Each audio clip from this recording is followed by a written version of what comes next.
Good morning students. मैं आशा करता हूं कि आप घर पर सुरक्षित होंगे, सबके सब अपने परिवार के साथ कुशल मंगल होंगे। प्यारे विद्यार्थियों, आज हम आपके लिए एक राइटिंग से संबंधित स्पेशल विषय लेकर आए हैं कि काफ़ी विद्यार्थियों की ये समस्या है कि उनको लिखने में बड़ी समस्याओं का सामना करना पड़ता है। उनकी राइटिंग अच्छी नहीं है, उनको वर्णों की बनावट का ज्ञान नहीं है, उनको मात्राओं का ज्ञान नहीं है। तो हमने इस समस्या को सोल्व करने के लिए आपके लिए एक ये वीडियो लेकर आए हैं, जिसमें हम सबसे पहले आरंभ करेंगे स्वरों से, क्योंकि वर्णमाला में सबसे पहले स्वर आते हैं, उसके बाद हम व्यंजन मात्राओं का ज्ञान हम सीखते हैं। तो इसलिए हम सबसे पहले आपको आज स्वरों की बनावट के बारे में सिखाएंगे कि आपको ए से लेकर औ तक, लेकिन हम नर्सरी एलकेजी यूकेजी में अंग और अह को भी स्वरों में ही शामिल रखते हैं। बाद में बड़ी कक्षाओं में उसको अयोगवाह के रूप में स्वरों से बाहर निकाल दिया जाता है। तो प्यारे विद्यार्थियों, इसलिए आज आप इस वीडियो को ध्यान से देखिएगा और उसके बाद आप अच्छे तरीके से इनकी बनावट को ध्यान में रखते हुए इसका अभ्यास कीजिएगा। तो प्यारे विद्यार्थियों, हम स्टार्ट करते हैं आज स्वर से। और स्वरों में जैसा कि आपको सभी को पता है, सबसे पहले आता है ए। तो प्यारे विद्यार्थियों, जैसे ए को हम लिखेंगे तो एक विशेष आपने ये ध्यान में रखना है कि आपने स्वरों को या किसी भी वर्ण को आपने अकॉर्डिंग टू कंप्लीट लाइन में बनावट के अनुसार ही लिखने का प्रयास करना है। आपने हाफ लाइन का या उससे कम लाइन का यूज नहीं करना है। आपने वर्ण को लिखने के लिए अपनी नोटबुक की पूरी लाइन का पूरा यूटिलाइज करना है। तो प्यारे विद्यार्थियों देखिए, जैसे कि हम ए को लिखेंगे, ए में जो आगे का जो हिस्सा होता है गोल गोल जो 3 की तरह होता है, उसमें ऊपर का जो सर्कल होता है वो छोटा होता है, ये ऐसे हाफ लाइन से कम रखिएगा। और उसके बाद जो नीचे का हिस्सा होता है वो हाफ लाइन से अधिक होता है, नीचे टच करते हुए यहां ले आएगा। ये आपका 3 की तरह एक आगे की जो आकृति है, आकार है, वो 3 की तरह बना। अब आपने बिल्कुल बीच में यहां पर आपने बीच वाली लाइन नहीं लगानी है। आपने कहां लगानी है? बिल्कुल थोड़ी सी गोलाई में यहां रखेंगे पेंसिल को अपनी, और यहां बस छोटी सी ये, और फिर आप इसको एक सीधी रेखा से ऊपर से नीचे मिला देंगे तो आपका ये बन जाएगा अ। ये आपका है अ। और इस अ और आ कोई ज्यादा अंतर नहीं है, एक केवल मात्रा का अंतर है। पीछे एक सीधी रेखा लगा देंगे तो अ से आपका अ बन जाएगा। देखिए सेम उसी तरह हम लेते हैं, ये आपके आधी लाइन से छोटी गोल गोल रेखा और उसके बाद दूसरी आधी लाइन से बड़ी रेखा और वहीं आएंगे बिल्कुल सेम टू सेम अ की तरह। और फिर वहीं बीच में हम यहीं से एक गोल हल्की सी गोलाई में होती है, ज़्यादा नहीं होती, बस इतनी गोलाई में इसको छोटा सा ये लगाएंगे। और फिर हमने वही रेखा ऊपर से नीचे ये मिला दी। तो प्यारे बच्चों, ये बन गया अ। और इसमें अगर एक और हम सीधी रेखा पीछे लगाते हैं तो ये बन जाएगा आपका अ से आ। इनकी बनावट में कोई ज्यादा अंतर नहीं, आप देख रहे बिल्कुल सेम है, केवल एक पीछे की खड़ी मात्रा का अंतर है। और इसी तरह से आगे भी आप आएंगे, उ ओ औ अंग अह, सभी की बनावट एक जैसी है, तो आपको ज्यादा कुछ इनमें अंतर नहीं है। हाँ, जैसे ई री ए, यहां कुछ ऐसे स्वर हैं जिनकी बनावट इनसे कुछ अलग है। तो आगे बढ़ते हैं। अ के बाद आता है ई। ए से इमली। इसमें आपने क्या करना है? छोटी सी गर्दन लेंगे, ये देखिए आप, ज्यादा बड़ी ये हाफ लाइन तक नहीं जाना, हाफ लाइन से कम रखेंगे। गर्दन लेंगे, फिर पीछे की तरफ सीधा बढ़ेंगे, फिर इसको गोल गोल घुमाएंगे, आगे आएंगे। अब आगे की तरफ जाएंगे तो गर्दन के सामने तक जाना है, गर्दन से आगे नहीं निकलना। बस ये गर्दन के सामने आने के बाद पीछे लेकर आएंगे और पीछे इस पीठ के सामने से फिर ऊपर की तरफ गोल गोल घुमाएंगे और फिर नीचे ले आएंगे। ये बन गया आपका ई। ई से इमली। और आगे ई यानी ईख। उसमें केवल एक इसमें एक मात्रा का अंतर है। दोबारा से हम वही लिखेंगे ए और ऊपर एक मात्रा लगा देंगे तो बन जाएगा ई। ये देखिए हम उसी तरह गर्दन लेते हैं, हाफ लाइन से बिल्कुल कम है ये, और उसके बाद पीछे जाते हैं, फिर आगे बढ़ते हुए जाते हैं, फिर गर्दन के सामने से पीछे वापस आते हैं और पीछे पीठ के सामने आने के बाद गोल गोल घुमाते हैं, और गोल गोल घुमाने के बाद वही नीचे की तरफ निकाल देते हैं। बस ये एक बार तो वही बन गया ए इमली वाला ए, लेकिन इस गर्दन के ऊपर एक गोल मात्रा लगा देंगे तो बन जाएगा ई। ये आपका ई ईख है। इसके बाद आते हैं ऊ से उल्लू। ऊ को कैसे लिखेंगे? कुछ बच्चे क्या करते हैं, ए की तरह दिखते हैं। मैं थोड़ा एग्जांपल दे रहा हूं आपको। कुछ बच्चे क्या ट्राई करते हैं, ऐसे लिख देते ऊ, यहां से इसको नीचे निकाल देते हैं, जो कि बिल्कुल गलत है। ऊ का जो ये हिस्सा होता है ये बिल्कुल ऊपर वाली रेखा के अंदर मिला हुआ होता है, इसे दिखाई नहीं देता। इसलिए प्यारे विद्यार्थियों, जैसे आप ऊ लिखेंगे तो यहां से स्टार्ट करेंगे, ये देखिए बिल्कुल लाइन से, ये भी हाफ लाइन से छोटे सर्कल में घुमाएंगे। नीचे का जो सर्कल है नीचे लाइन से टच होता हुआ ये ए की तरह बड़ा, ये देखो बनावट सेम है, थोड़ा सा अंतर है। ये थोड़ा नीचे की तरफ है लेकिन ये लाइन के अंदर है। क्यों? इसके अंदर देखो ये लाइन हमने लगा दी, ये देखो ये आपका ऊ, ये लाइन के अंदर होता है, ये लाइन से नीचे नहीं आता इनकी तरह, ए और आ की तरह। और इसमें अब जैसे ऊ के बाद हम लिखेंगे ऊ, यानी ऊन, ऊ से ऊन, वही लाइन के अंदर से ही लेंगे इसको, ये हाफ लाइन से कम छोटा सर्कल, फिर ये हमारा बड़ा सर्कल। ये पहले तो वही बन गया ऊ। इसके बाद हम क्या करेंगे, इसमें एक मात्रा का अंतर है, तो जैसे मात्रा कहाँ लगे, बिल्कुल यहां से नहीं, कुछ बच्चे ऐसे करते हैं बस फटाफट यहां लगा देते हैं, ये कोई बनावट नहीं है, जल्दबाजी करते हैं। तो प्यारे विद्यार्थियों बिल्कुल आराम से हाफ लाइन, जैसे ये सर्कल जहां पर घुमाया हमने, इससे नीचे यहां लीजिए और गोल गोल ऊपर की तरफ जाइए, और ये होती मात्रा, इसको बोलेंगे ऊ ओन। इसके बाद आता री सी। मैक्सिमम हम ये देखते हैं कि अपर क्लासेज में भी री सी, बस विद्यार्थी क्या करते हैं, ये बस हमारे लिए ये री सी है, हमें री सी, री की बनावट का ही पता नहीं है। तो री देखिए कुछ ज्यादा डिफिकल्ट नहीं है, आप ध्यान देंगे। सबसे पहले हम सीधी एक रेखा लेते हैं, ये हमने ली बिल्कुल सीधी रेखा, इसमें हम जो दो तरह का त्रय त्रिशूल होता है, ये हाफ लाइन पर ये और ये सीधा नीचे की तरफ, ये त्रय त्रिशूल वाला त्रय लिखते हैं।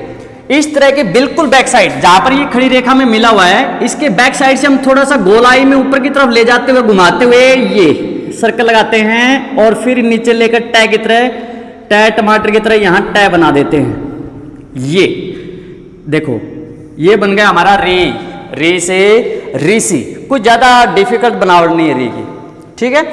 इसके बाद हम आते हैं ए को दो तरीके से लिखा जाता है। जो उचित बनावट है वो हमारे लिए है, लेफ्ट साइड एक लेग लेते हैं हाफ लाइन तक, ये हम हाफ लाइन तक लेते हैं, फिर इसको राइट साइड बिल्कुल स्लैंटिंग तिरछा लेकर जाते हैं और इसको थोड़ा ये कर देते हैं यहां पर, थोड़ा नीचे की तरफ ये, और इसके सामने ऊपर राइट साइड ये राइट वाली लेग यहां लेते हैं, इसको हाफ लाइन तक ले जाकर थोड़ा सा मोड़कर छोड़ देते हैं अंदर की तरफ, और इसके ऊपर ये रेखा लगा देते, तो ये हमारी बन जाती है ए, ये हमारी ए। और इसके ऊपर अगर मात्रा लगा देंगे तो ये बन जाएगी हमारे लिए आई।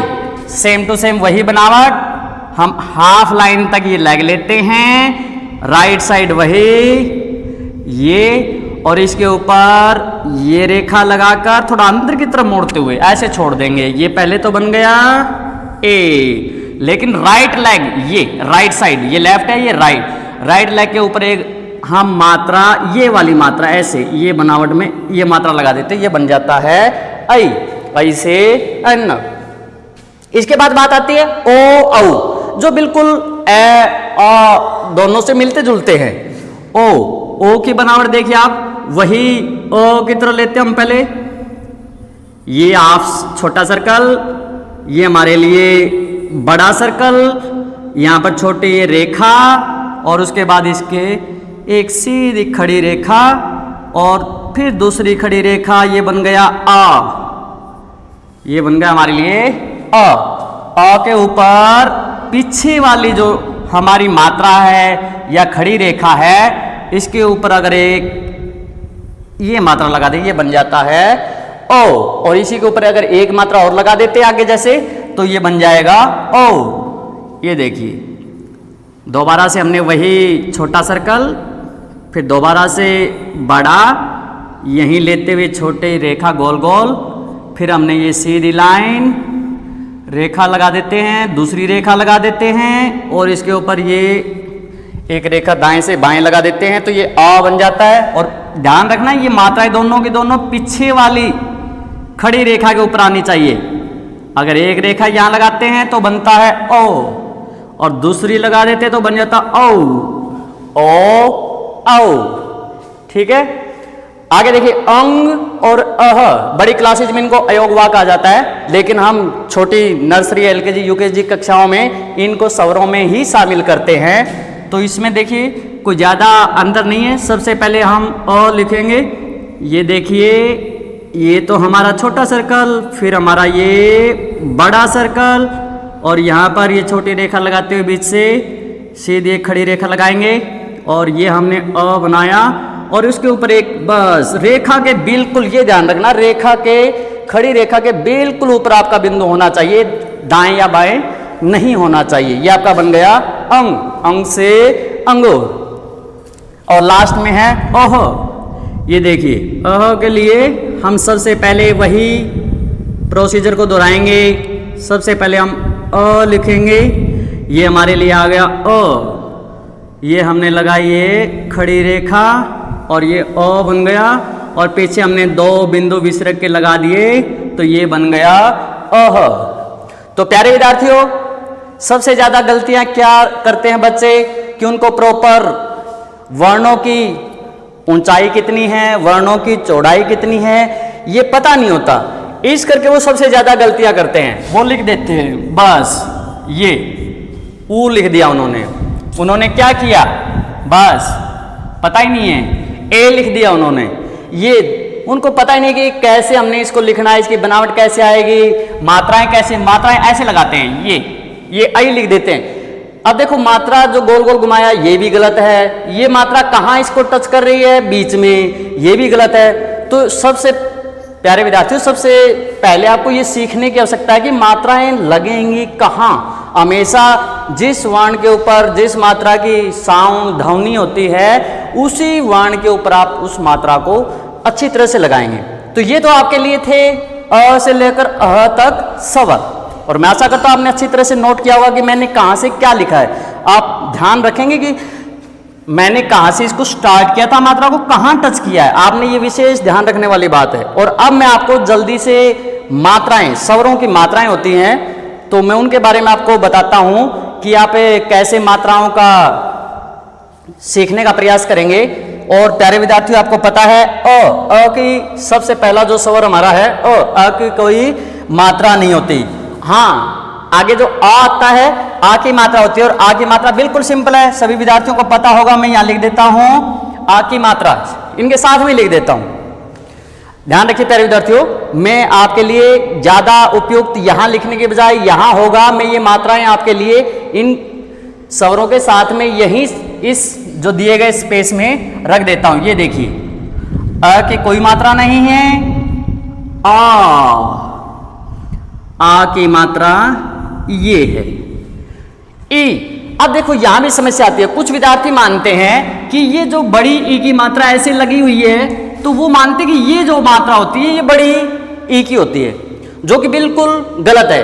ये मात्रा तो छोटी ई की होती है, बड़ी की मात्रा तो पीछे से लगती है। हमेशा किसी व्यंजन या किसी भी वर्ण के अगर आगे से मात्रा लगती है तो वो छोटी ई की होती है, और पीछे से लगती है तो वो मात्रा बड़ी ई की होती है।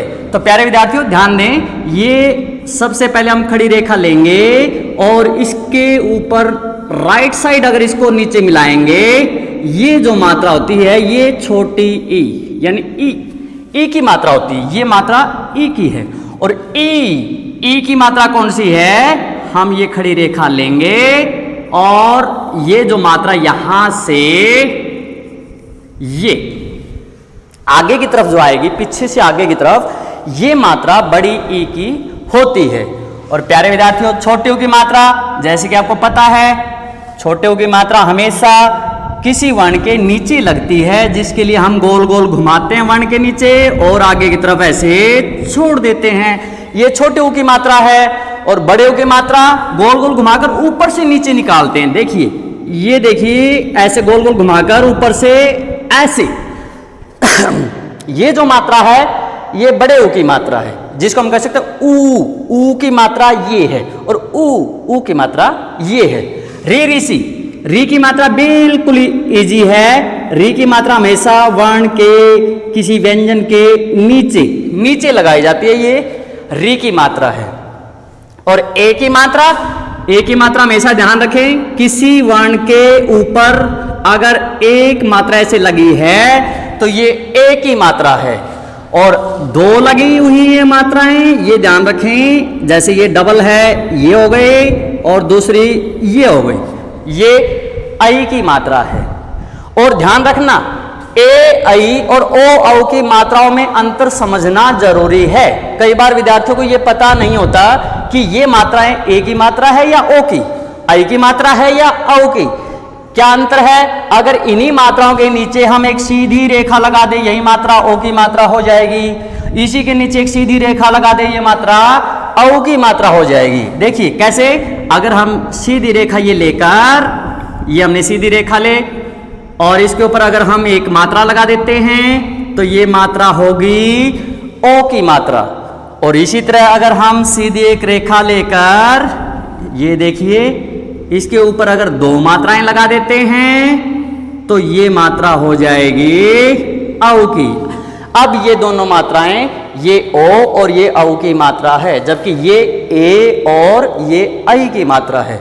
और प्यारे विद्यार्थियों, ये देखिए, अगर हम ये ऐसे लगाते हैं और ऊपर एक बिंदु लगाते हैं, ये हमारे अंक की मात्रा है। और अंक की मात्रा दो तरह से लगाई जाती है, ये तो अनुस्वार में अंक की मात्रा है, जबकि अगर अनुनासिक में दूसरी मात्रा हम यूज करें, अनुनासिक में मैं यहां लिख देता हूं, उसमें चंद्र बिंदु वाले अगर ये लगाते हैं, ये अंकी अनुनासिक में अंक की मात्रा है, ठीक है। और अह की मात्रा बिल्कुल सिंपल है, अगर दो विसर्ग ऐसे लगाते देते हैं, ये अह की मात्रा ये कहलाएगी। तो प्यारे विद्यार्थियों, ये नोटिस रखें, स्वर अ की कोई मात्रा नहीं होती। आ की मात्रा ये है, ई ओ ऊ, रे, और ये ए आई ओ औ अंग और अह, और ये अनुनासिक में अंग की मात्राएं ये हैं। और प्यारे विद्यार्थियों, मैं आशा करता हूं अगर आप स्वरों को अच्छी तरह से लिखना, उनकी मात्राओं का अच्छी तरह से प्रयोग करना सीख जाते हैं, उनकी बनावट के बारे में अच्छी तरह सीखेंगे, तो आपको ये अपनी हैंडराइटिंग में काफ़ी अच्छा प्रयास रहेगा और काफ़ी अच्छा लिखना भी सीख जाएंगे, जिससे आपको आने वाले टाइम में अपनी कक्षाओं में, अपने एग्जाम्स में अच्छे मार्क्स लेने में ये हेल्प करेगा। तो प्यारे विद्यार्थियों, आज के लिए इतना ही, मिलते हैं नेक्स्ट टॉपिक के साथ next day. Have a nice day.